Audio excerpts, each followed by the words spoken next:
ونتوكل عليه ونعوذ بالله من شرور أنفسنا ومن سيئات أعمالنا من يهده الله فلا مضل له ومن يضلل فلا هادي له ونشهد أن لا إله إلا الله وحده لا شريك له ونشهد أن سيدنا ونبينا وإمامنا وسندنا ومولانا محمدا عبده ورسوله صلى الله تبارك وتعالى عليه وعلى آله وصحبه وبارك وسلم تسليما كثيرا أما بعد فأعوذ بالله من الشيطان الرجيم بسم الله الرحمن الرحيم إذا سألك عبادي عني فإني قريب أجيب دعوة الداع إذا دعاني فليستجيبوا لي وليؤمنوا بي لعلهم يرشدون صدق الله مولانا العلي العظيم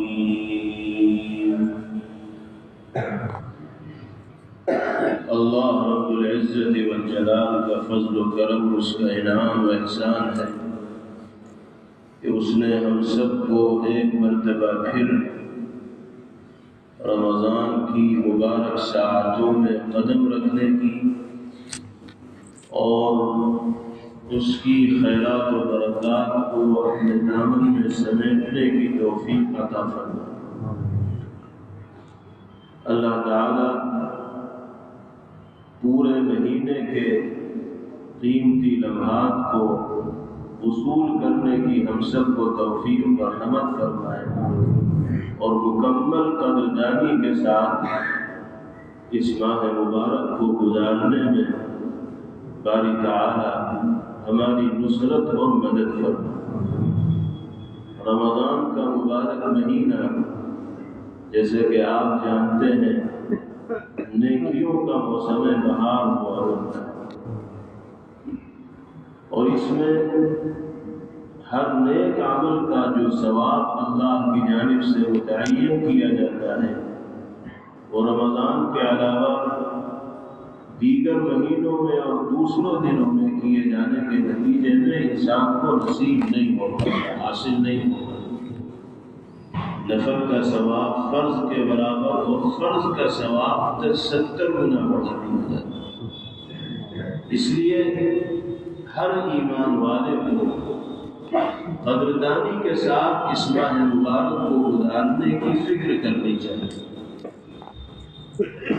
اعمال صالحہ سے اپنی زندگی کو مزین و آراستہ کرنا چاہیے اور ہر طرح کے گناہوں سے اپنے آپ کو بچانے کی سچی فکر کرنی چاہیے۔ ایک نظام سیٹ کر لینا چاہیے، ٹائم ٹیبل متعین کر لینا چاہیے کہ کس طرح ہمیں رمضان کے روز و شب گزارنے ہیں، ہماری باتیں کس انداز میں گزرنی ہیں، ہمارے دن کس انداز میں گزرنے ہیں۔ آج رمضان کی پہلی شب ہے اور اللہ کے کرم سے پہلی نماز تراویح ہم نے ادا کی ہے۔ ہمیں اس موقع پر یہ سوچنا ہے کہ ہم روحانی اعتبار سے کس مقام پر کھڑے ہیں۔ کیا باجماعت نمازوں کی پابندی کا اہتمام ہماری زندگی میں پایا جا رہا ہے؟ قرآن کریم کی تلاوت کا معمول ہم نے بنا رکھا ہے؟ گناہوں سے بچنے کی فکر ہمارے ذہن و دماغ کے اندر زندہ ہے یا زندہ نہیں ہے؟ یہ وقت ہے اپنے گریبان میں منہ ڈال کر اپنا محاسبہ کرنے کا اور جائزہ کرنے کا۔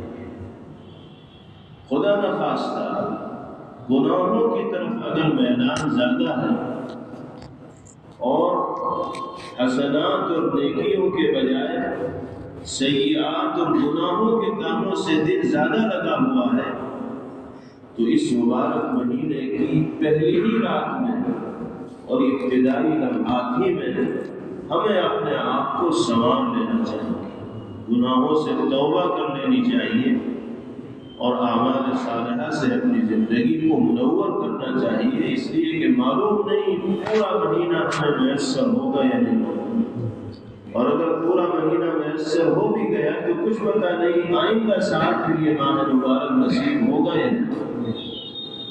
اس لیے نظام طے کریں اور اس مبارک مہینے کو گزارنے کے لیے اپنے اوقات کو منضبط کریں اور متعین کریں اور مقرر کریں۔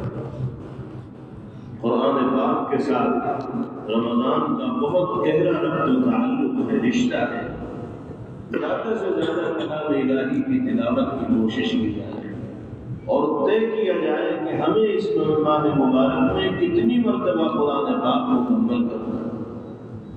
کم سے کم 3 قرآن کریم تو ہر مسلمان کے اس ماہ مبارک میں ختم ہو ہی جانے چاہیے، یہ بالکل آخری درجہ ہے۔ 24 گھنٹے میں اگر رمضان میں بھی ہم 3 پارے نہیں پڑھیں گے تو پھر ہم نے کیا قدر کی ہے رمضان اور کیا وصول کیا ہے رمضان کے لمحات کو۔ اگر 1 گھنٹہ بھی ہم اس ماہ مبارک میں اللہ کے کلام کی تلاوت کے لیے روزانہ فارغ نہیں کر پا رہے ہیں تو سچائی یہ ہے کہ ہم اس ماہ مبارک کے قدردانوں میں اللہ کی بارگاہ میں شمار نہیں کیے۔ تو یہ طے کیا جائے کہ کم سے کم 3 دور قرآن پاک کے ہمیں مکمل کرنے، اس سے زیادہ جتنے ہو جائیں وہ اچھا ہے، لیکن 3 ہونے ہی چاہیے۔ سرکار دو عالم جناب محمد رسول اللہ صلی اللہ علیہ وسلم رمضان کی آمد سے پہلے ہی رمضان کے استقبال کی تیاریوں میں مشغول ہو جایا کرتے تھے، اور آپ کی زبان مبارک پر یہ دعا ہوتی تھی، اللہم سلمنی من رمضان وسلم رمضان لی وتسلمہ منی متقبل۔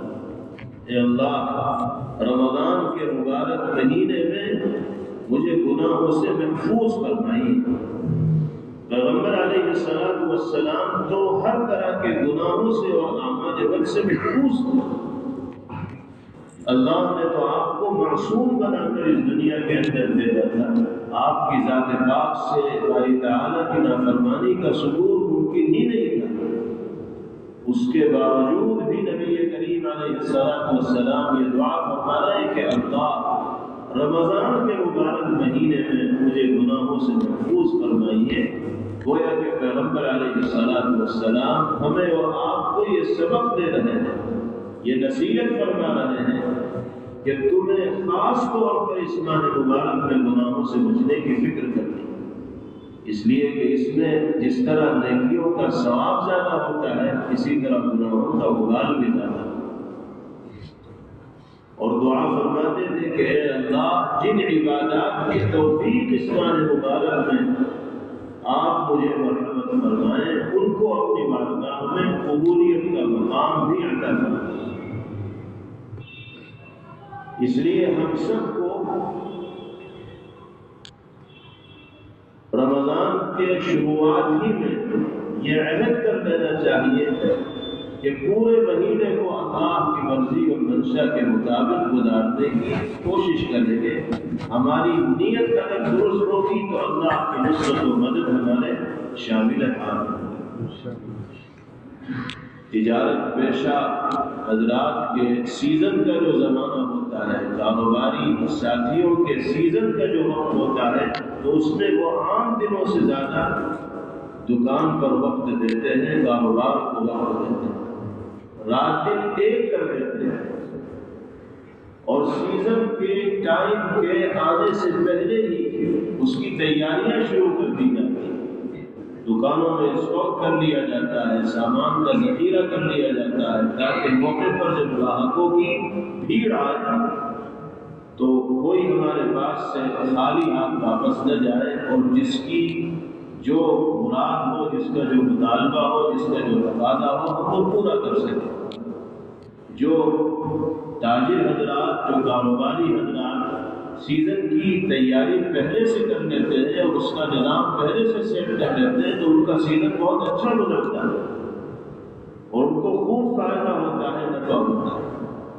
نیکیوں کے اعتبار سے رمضان کا مبارک مہینہ بھی سیزن کا اور بہار کا مہینہ، ہمیں پہلے سے طے کرنا ہوگا کہ اس ماہ مبارک کو کیسے گزارنا ہے، اس کے اوقات کو ضائع ہونے سے کیسے بچانا ہے۔ بہت سی ایسی مصروفیات عام دنوں میں ہماری رہتی ہیں کہ جن کا نہ کوئی دینی فائدہ ہوتا ہے نہ دنیاوی فائدہ ہوتا ہے۔ ایسی تمام کی تمام مصروفیات و مشغولیات سے خاص طور پر اس ماہ مبارک میں اپنے آپ کو کنارے کرنا۔ بہت سا وقت ہمارا موبائل کے غیر ضروری پروگراموں کے دیکھنے میں گزر جاتا ہے۔ وہ پروگرام کے جن کو اگر ہم نہ دیکھیں، جن پر اگر ہم وقت نہ لگائیں تو ہمیں کوئی نقصان نہیں ہوتا، لیکن ہم عادی بن چکے ہیں، ان کے دیکھے بغیر ہمیں چین نہیں ملتا، اس لیے ہم روزانہ اس طرح کے پروگرام دیکھتے ہیں۔ خاص طور سے رمضان کے اس مبارک مہینے میں موبائل کے بھی غیر ضروری استعمال سے اپنے آپ کو بچانا ہوگا۔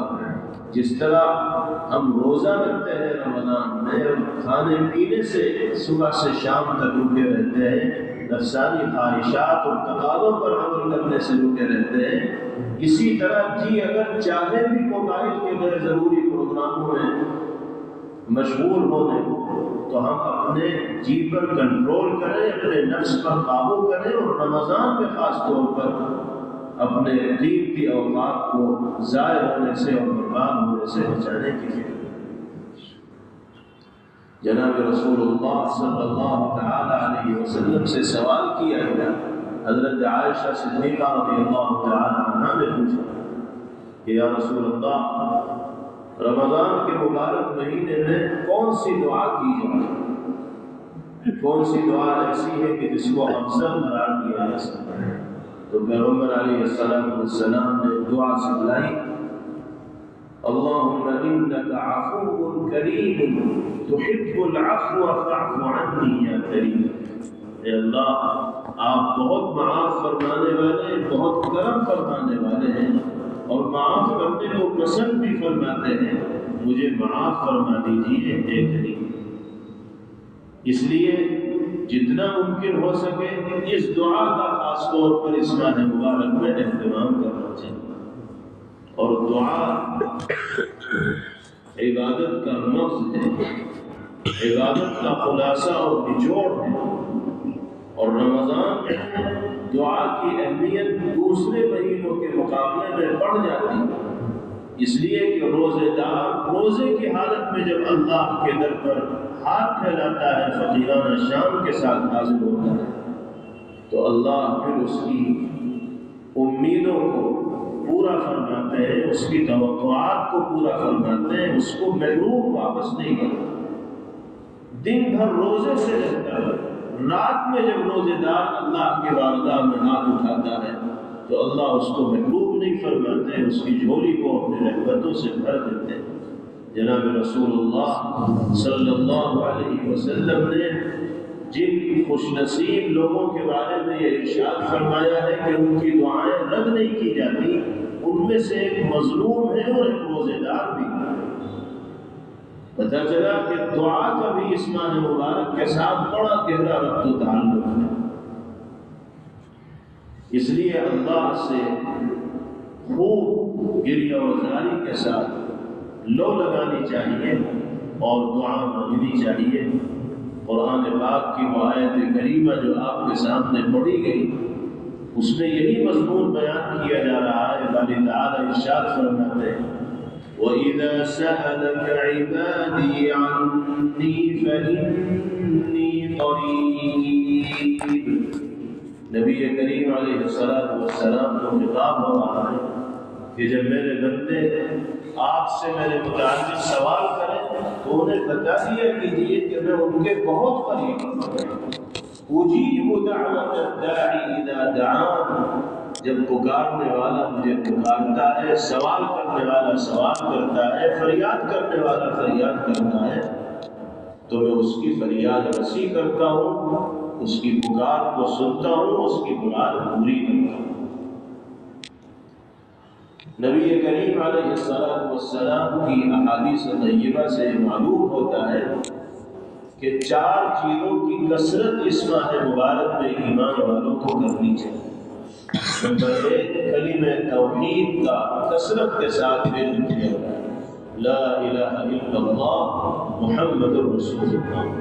نمبر 2، استغفار کی کثرت کی جائے، استغفر اللہ ربی من کل ذنب واتوب الیہ۔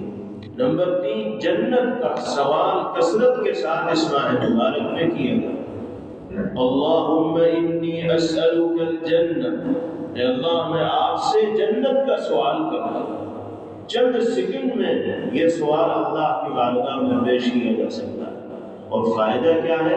پیغمبر علیہ السلام نے فرمایا، من سأل اللہ الجنة 3 مرات قالت الجنہ اللہم ادخلہ الجنہ۔ جو ایمان والا 3 مرتبہ اللہ سے جنت کا سوال کرتا ہے تو جنت اللہ سے کہتی ہے کہ الہ العالمین اپنے اس بندے کو جنت عطا کر دیجیے، جنت دے دیجیے، جنت میں داخل فرما دیجیے۔ جب جنت اللہ کی بارگاہ میں کسی کے سلسلے میں سفارشی بنے گی تو اللہ جنت کی شفاعت کو رد نہیں فرمائے۔ چوتھی چیز، جہنم سے خلاصی اور نجات حاصل کرنے کا سوال، جنت میں پہنچنے کا سوال کیا جائے اور جہنم سے بچاؤ کا سوال کیا جائے۔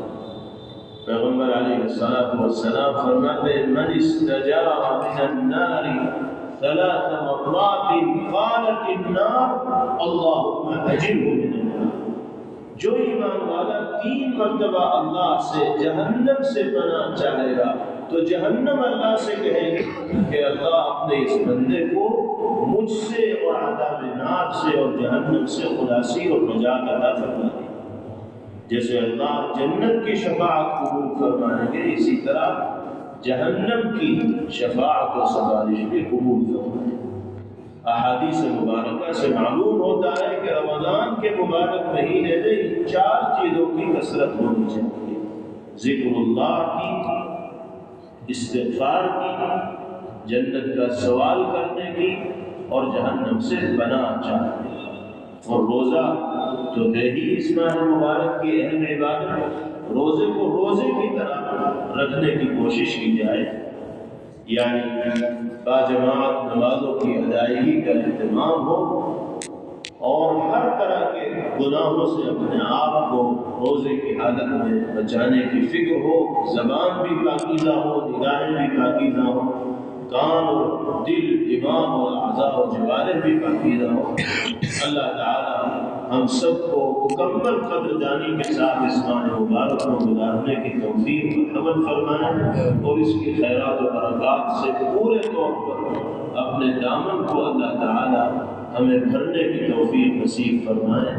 ہمارے جو بزرگ، جو احباب گزشتہ سال رمضان میں ہمارے ساتھ تھے اور اب نظام قدرت کے مطابق وہ اللہ کو پیارے ہو چکے ہیں، اللہ تعالیٰ ان سب کی قبروں کو نور سے منور فرمائے، درجات کو بلند فرمائے، جنت الفردوس میں اعلیٰ مقام عطا فرمائے، اور زندگی میں بار بار رمضان کے مبارک مہینے سے لطف اندوز ہونے کی سعادت سے باری تعالیٰ محنور فرمائے۔ وآخر دعوانا ان الحمد للہ رب العالمین۔ Thanks for watching. Don't forget to like, comment, share and subscribe to Al Wahid channel.